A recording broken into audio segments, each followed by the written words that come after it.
Monsieur Sonko, vous êtes accusé de viol par une employée d'un salon de massage de Dakar, une accusation que vous niez farouchement. C'est un cas qui dure depuis presque 2 ans maintenant. Une question toute simple toutefois. Pourquoi est-ce que dans cette procédure, vous avez refusé un prélèvement d'ADN? Parce qu'après tout, ça aurait pu clarifier les choses une fois pour toutes. D'abord, on n'est pas en face d'un dossier judiciaire, on est en face d'un complot d'État. Et la procédure a établi le contrôle. Vous savez, un des éléments les plus importants, c'est qu'il y a eu un rapport interne de la gendarmerie, commandité par l'ancien commandant-chef de la gendarmerie. Et ce rapport a établi qu'il y a eu un complot d'État qui a commencé avec des proches du président de la République, Macky Sall, et qui s'est poursuivi jusqu'au président lui-même. Et je vais m'expliquer. Lorsque cette affaire a éclaté, j'ai très tôt dit que c'était un complot d'État parce qu'il n'a jamais été question de viol et il ne sera jamais question de viol me concernant. Lorsque tous ces éléments-là sont réunis, établissant un complot jusqu'au plus haut sommet de l'État, pensez-vous que quand un État prépare un complot, il va laisser ces détails? Au nom de quoi je me soumettrai à un test ADN sur une procédure dont celui qui avait demandé des prélèvements est lui-même impliqué dans le complot, c'est-à-dire le procureur de la République, et qu'il a été capable, fait extrêmement gravissime, de modifier un rapport d'enquête d'un gendarme à la base pour pouvoir m'incriminer. On n'est pas dans un dossier ordinaire et c'est pourquoi je ne me soumettrai pas à ce test. Monsieur Sonko, les opposants Karim Wade et Khalifa Sall ont une condamnation qui a priori les empêche de se présenter. L'ancienne première ministre, Madame Aminata Touré, qui vient de déclarer sa candidature, elle est aussi mise en cause, cette fois dans la presse, pour sa gestion au Conseil économique et social. Si vous-même vous êtes renvoyé en procès et puis condamné, vous ne pourrez pas être candidat l'année prochaine. Est-ce que vous pensez que c'est une stratégie délibérée ou pas? Mais vous avez la réponse à votre question. Vous savez très bien que depuis que Macky Sall est président de la République du Sénégal, on assiste à un phénomène inédit. C'est la première fois au Sénégal qu'un président de la République choisit qui doit aller à une élection. Le président Macky Sall, il sait qu'il ne pèse plus absolument rien au Sénégal. Il est passé de 65% de score en 2012 lorsqu'il est arrivé au pouvoir à 46% lors des dernières élections législatives, c'est-à-dire qu'il est minoritaire et minorisé dans ce pays. Il sait que tous les Sénégalais lui ont tourné le dos à cause de sa gouvernance calamiteuse.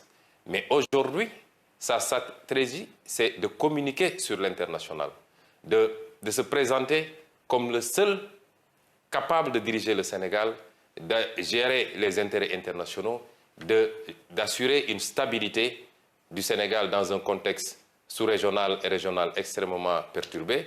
Et ce discours semble passer. Parce que, pour ce faire, il instrumentalise un certain nombre de contextes. D'abord, le contexte du terrorisme. Aujourd'hui, Macky Sall présente son opposition au sein de l'Union européenne, au sein de l'Occident, de la communauté internationale, comme une opposition irresponsable, terroriste, une opposition qui veut déstabiliser le pays, une opposition qui serait contre les intérêts des Occidentaux. Le tableau que vous avez dressé est vrai, vous pouvez élargir la liste. Aujourd'hui, Barthélémy Diaz, maire de Dakar, est sous le coup d'une condamnation. Et il est à la dernière phase, la cassation. Si la condamnation est définitive, non seulement il ne peut pas candidater, mais ses mandats de maire de Dakar et de député de l'Assemblée nationale sont compromis. Beaucoup d'autres opposants sont aujourd'hui dans ce cas-là. Qui donc va compétir en 2024 contre le candidat de Macky Sall parce que lui n'a pas le droit d'être candidat? Et ça ne relève pas de la démocratie et le peuple sénégalais ne l'acceptera pas. Alors justement, vous venez de soulever un point qui fait débat et qui fera débat, à savoir la question du troisième mandat. Alors Macky Sall n'a pas encore dit s'il comptait briguer ou pas un nouveau mandat. Il estime toutefois qu'en raison de la nouvelle constitution de 2016, il en a le droit parce que les compteurs des mandats présidentiels seront remis à zéro d'après lui. On entend certains de ses proches l'encourager à y aller. Alors d'une part, en a-t-il le droit d'après vous? Et si il y va, qu'est-ce que vous allez faire? On voit que vous demandez des manifestations, des concerts de casseroles. Est-ce que vous seriez peut-être tenté par une stratégie de déstabilisation si jamais il saute le pas? Vous savez, le seul fait que ce débat se pose encore au Sénégal n'honore pas ce pays et n'honore pas le président Macky Sall. N'oubliez pas qu'en 2012, c'est le président Macky Sall qui était à la pointe de la contestation contre la troisième candidature du président Abdoulaye Wade. Au point d'être dans les manifestations à la place de la nation, muni d'un petit matelas et se disant prêt même à y passer les nuits s'il le faut. Pensez-vous que moralement, un homme qui a eu cette position, cette posture et qui a mené ce combat-là, puisse se retrouver 12 ans plus tard dans la même situation où c'est sa place qui a changé, c'est lui aujourd'hui qui veut forcer une troisième candidature. C'est une honte pour le Sénégal, c'est une honte pour l'Afrique que ce genre de débat ne se pose que chez nous. Quand on a gouverné, de la manière dont il a gouverné, avec des scandales à l'appel, impliquant ses proches, ses beaux-frères, ses frères, ses parents, tous ces gens qu'il a mêlés à sa gouvernance. Quand on a gouverné par la brimade, en instrumentalisant la justice, en libérant les forces de défense et de sécurité sur les gens, quand on a gouverné de cette manière, on a toujours peur des lendemains. Mais sur le plan juridique, tous les constitutionnalistes sénégalais, vous voyez que chaque jour ou chaque semaine, il y a des panels. Je n'ai pas encore vu un constitutionnaliste qui dise le contraire. La question de la durée des mandats n'a rien à voir avec la question de la limitation des mandats. Et nul ne peut faire 2 mandats consécutifs. Cette phrase qui figure dans l'article 27 de la Constitution a résumé la question. Qu'est-ce qui va se faire? Cela relèvera du peuple sénégalais. Vous savez, ce n'est pas une question de Ousmane Sonko ou de X ou de Y. La preuve, s'il y a une question qui fait consensus entre l'écrasante majorité du peuple sénégalais, la société civile sénégalaise, les acteurs politiques de l'opposition et même des acteurs politiques du pouvoir, parce que de plus en plus des voix s'élèvent dans le pouvoir. On a même des démissionnaires qui disent rendre le tablier parce qu'ils ne peuvent pas admettre ce débat sur le troisième mandat. Le moment venu, le peuple sénégalais, qui est un grand peuple, qui a montré dans le passé son attachement à la démocratie, mais son attachement au respect d'un certain nombre de principes, ce peuple-là aura son mot à dire. Monsieur Sonko, lors de votre candidature officielle, c'était au mois d'août dernier, vous avez accusé Macky Sall de susciter des dossiers de terrorisme, de rébellion, de viol imaginaire, fabriqués avec le soutien de la France. La France aurait donc participé à un complot contre vous? C'est grave ça comme accusation. Ce que je veux dire, c'est qu'aujourd'hui, il y a un comportement.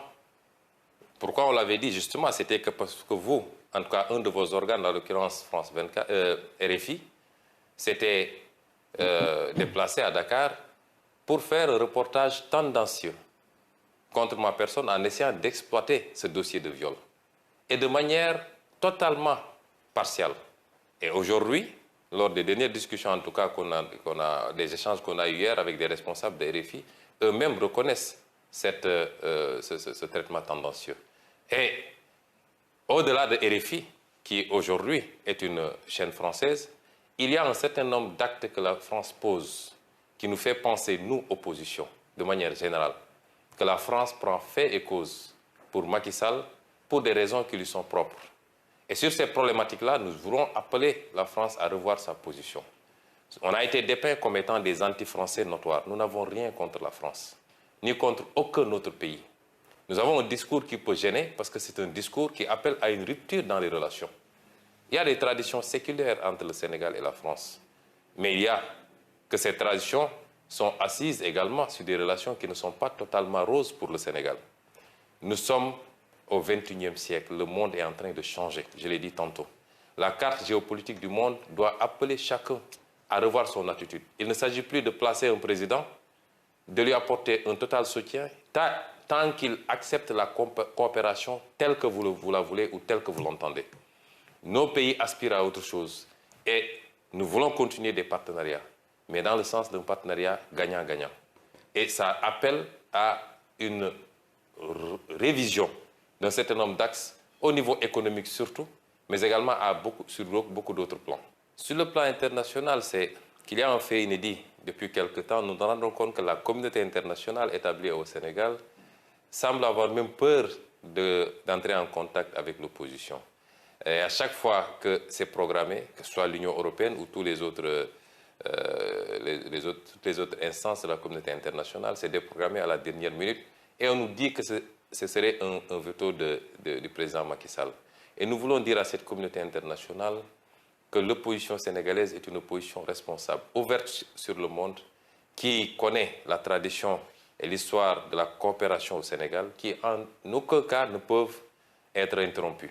Mais que nous voulons des discussions beaucoup plus sereines, beaucoup plus ouvertes et orientées vers des partenariats constructifs et bénéfiques, c'est-à-dire des partenariats gagnant-gagnant, dans la gestion de nos ressources naturelles, dans la passation des marchés publics, dans la gestion d'un certain nombre d'éléments extrêmement sensibles que nous avons en commun et en partage, et qui, mal gérés, rejaillissent sur les phénomènes que nous connaissons, notamment cette immigration qui pose problème à l'Europe.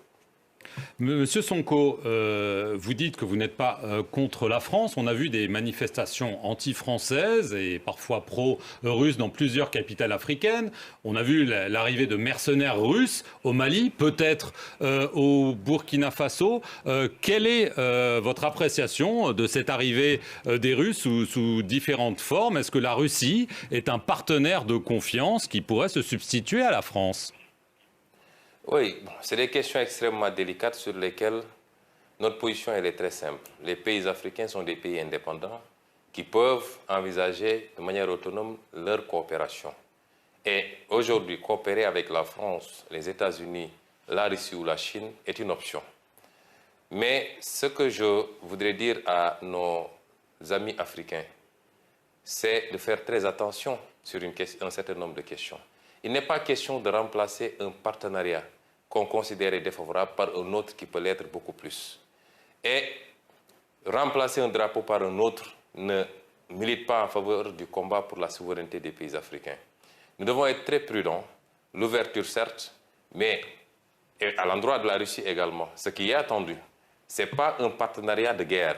On n'attend pas que la guerre s'installe dans un pays pour débarquer, mais nous voulons des partenariats beaucoup plus constructifs, beaucoup plus larges, qui englobe toutes les questions de développement qui nous interpellent, en respectant la liberté de chaque pays maintenant à pouvoir choisir librement ses partenaires. Et aujourd'hui, ce qu'on voit souvent dans certains pays africains avec beaucoup d'euphorie, me semble ne pas aller dans ce sens-là, c'est-à-dire on n'est même pas dans cette situation d'assumer une conquête légitime de souveraineté, mais on est dans le remplacement. Et est-ce que ce qu'on remplace est-ce que ce par quoi on remplace vaut mieux que ce qu'on remplace? Je n'en suis pas totalement sûr. Et nous devrions traiter ces questions avec beaucoup plus de sérénité, beaucoup plus d'analyse prospective et non pas de manière émotionnelle comme on a l'habitude de faire ici en Afrique.